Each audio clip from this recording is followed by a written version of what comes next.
Hi everyone, it's Lisa Mears here, and in today's video I'm going to make a one-layer card using masking. So masking is used in stamping as a way to show that an image is behind another image in order to create depth.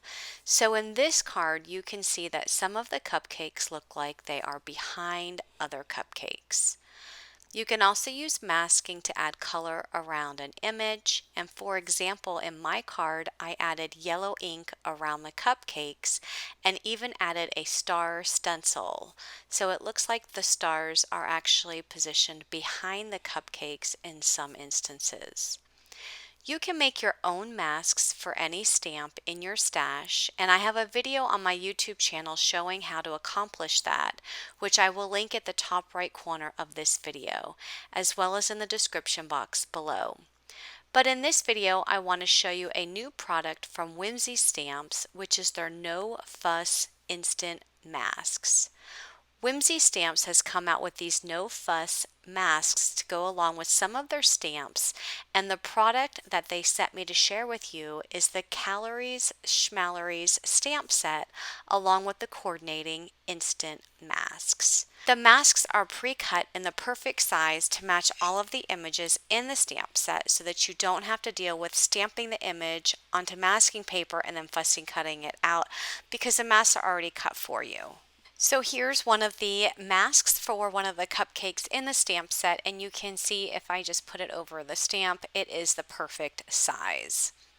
You do get 4 sheets of masks in the package, and again Whimsy Stamps has these masks for some of their stamp sets, and I'm assuming that they're going to come out with more of these in the future for many more stamp sets in their product line. Now I will have links to these products down in the description box of my YouTube video, so if you're interested in checking them out, please check out my links below. So here I'm using my Misti, and I'm also using a piece of the Spectrum Noir Ultra Smooth cardstock because I'm going to be doing some Copic coloring. And I stamped out my first stamp here on the edge of my cardstock that I cut to 4 1/4 by 5 1/2 inches. And after stamping out the first cupcake, I'm going to use the corresponding mask and just cover that stamp up. And then I'm going to take another cupcake stamp and I'm going to overlap it with the first image. So by using that mask, it's going to allow me, when I stamp out this next cupcake, it's going to make it so that the stamp lines go on top of the mask, not on the actual stamped image. So it's going to make it look like the cupcake is sitting behind the first cupcake. Next, I'm going to take another cupcake and I'm going to go ahead and stamp it down a little bit more towards the left side of that card panel. I am using the Memento Tuxedo black ink, and that's what I use when I color with Copic Markers because it allows me to color with the alcohol markers without the ink smearing. So now I'm going to use the mask for this next cupcake stamp and cover that one up. And I have 2 empty spots to the left and right of that last cupcake that I stamped down, and I'm going to put 2 more cupcakes there. But before doing so, I want to make sure all of the cupcakes have a mask on them because now I'm going to add the second stamp between the first 2. I'm going to go ahead and ink that up and stamp it down. And you really can't see what this looks like yet until I peel those masks up, but just wait and you'll see the magic happen. So now I'm going to position this last cupcake stamp to the left on the very edge, and I'm going to stamp this one down, and you'll see that when I peel these up that the second cupcake there is going to look like it's in front of these last 2 that I stamped down. So here I'm going to go ahead and pull this up, and you can already see that the second cupcake looks like it's in front. I'm going to peel back all of these masks, and you can see all of the magic that happens. So it looks like all of these cupcakes are layered with some of them sitting behind others. So this would be perfect as is, and then you can go ahead and color them up. But I'm going to take this a step further, and I'm going to add masks to all of my cupcakes that are here on the bottom. because I'm gonna build up my layers so that I have another stack of cupcakes on top. So I'm gonna mask all of these. And once all of those stamped images are covered up, I'm going to take another cupcake stamp and I'm going to place it on my cardstock right in the middle above all of those cupcakes. I'm going to ink it up and stamp it down. And when I do this, I'm also making sure that that stamped image is a little further down so that the bottom of the cupcake is actually over top of the first row of cupcakes. So I want it to look like it's sitting not only on top but behind the first row of cupcakes. Once I stamp that image down, I'll go ahead and mask that off. So now all of the cupcakes are masked and I'm going to add 2 more cupcakes, one on each side. So I'm going to grab those stamps and I'm going to place them appropriately. So I'm going to go ahead and place this so that it is a little bit further down so that the bottom part of that cupcake is on top of the frosting of the bottom row of the cupcakes. I'll go ahead and ink them up and stamp them down. So after all of my cupcakes are stamped down, I am going to take out some more masks and mask off these last 2 so that all of my cupcakes have a mask on them. And the reason I'm doing this, even though I'm not going to be doing any more stamping, is because I want to add an ink color behind all of these cupcakes.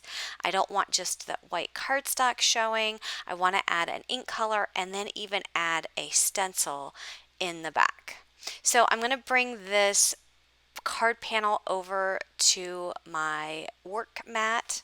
And I'm taking a piece of the Scrapbookcom mint tape and I'm just putting it along the bottom of the cardstock just so that I can block off or mask off that bottom portion so that I can come back and add a different ink color later because I want it to look like these cupcakes are sitting on a table.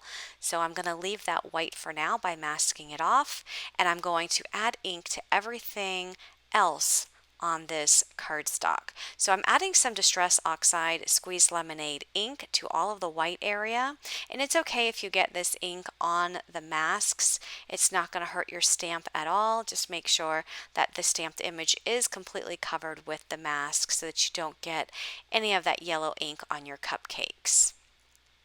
So after I add all of this Distress Oxide Squeezed Lemonade ink, I'm going to take my Stars stencil from Scrapbookcom and I'm going to come in with a little bit of a darker ink. This is the mustard seed, and I'm going to add the darker yellow ink on the stencil so that you can see the darker yellow stars on the card panel, and you'll be able to see that once I remove the stencil. So I'll go ahead and do that for all of the stars that are surrounding the cupcakes. Obviously, I don't need to add ink to the stars that are on top of the masks of the cupcakes. Just if there's any open areas, I'll want to make sure I get those. So that's why I'm lifting the stencil up, just to see if there's any other areas that I might have missed. And then once I have all of those inked up, I'll go ahead and remove that stencil. Next, I'm going to go ahead and remove that mint tape, and I'm going to bring that line of mint tape up and place it so that it covers up where the yellow ink and the white area of my card meet. And now I'm going to come in and add some gray ink. This is the Hickory Smoke Distress Oxide ink. So I'm going to have just like, it's going to look like a gray table that these cupcakes are sitting on. So that mint tape is actually going to make it look like I have the straight edge of the table. And I'll go ahead and ink that up. So in my other video that I have linked down in the description box, I show you how to use the mint tape to create your own masks. So if you want to see how to create your own masks using mint tape for any stamp in your stash, make sure you check that video out. So now that I have all of my inking done, I'll go ahead and remove these cupcake masks, and I can reuse these as well. So I'm just gonna put them back on the sheet that they came on and save them if I ever need to use them again in the future. So now all of my masks are removed and I'm just looking at the cupcakes there, and if I could do it over again, I probably would put the two cupcakes on the left and right on the top row a little bit further down to get rid of some more of those gaps. There's a little bit of yellow areas showing there that I don't really like, but nevertheless, you kind of get the idea of how to use those masks to create dimension in your stamped images and to create a one-layer card. So now I'm ready to do some coloring with my Copic markers, and I'm not going to show you all of the coloring, just some of the coloring to give you an idea of how I color these images. So I started out by using my YR27 marker, and I'm just drawing lines from the top of the cupcake wrapper till about midway down, and I'm putting those lines in each section, so in the middle of each of those white areas there. And then I'm coming in with my mid color YR24, and I'm just going over those lines one more time. Next, I'm going to bring in my third color, and this one is the YR21, and I'm going to go over that section one more time and bring it a little bit further down, and then come in with an even lighter color YR31, and then just finish the rest of that cupcake wrapper all the way to the bottom. Now if you want to make it more intense with color, just go back and repeat the process one more time by adding the YR27, just like we did the first time, through each one of those sections about midway down, and then coming in with the very lightest color, the YR31, and just coloring and blending all of that together. And it just makes it a little bit more richer in color.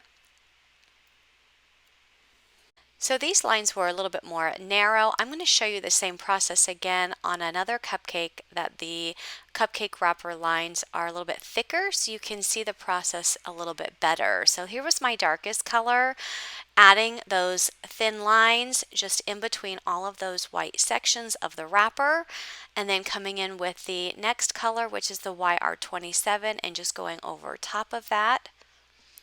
Next, I'm going to come in with the YR21, and I'm going to blend that even more towards the bottom. And then I'm going to finish up with the YR31 and fill in the rest of that white area. And then if you want to go over it one more time with the YR27 to add that rich orangey color, do that again, and then come in with the lightest color and just blend that out one more time.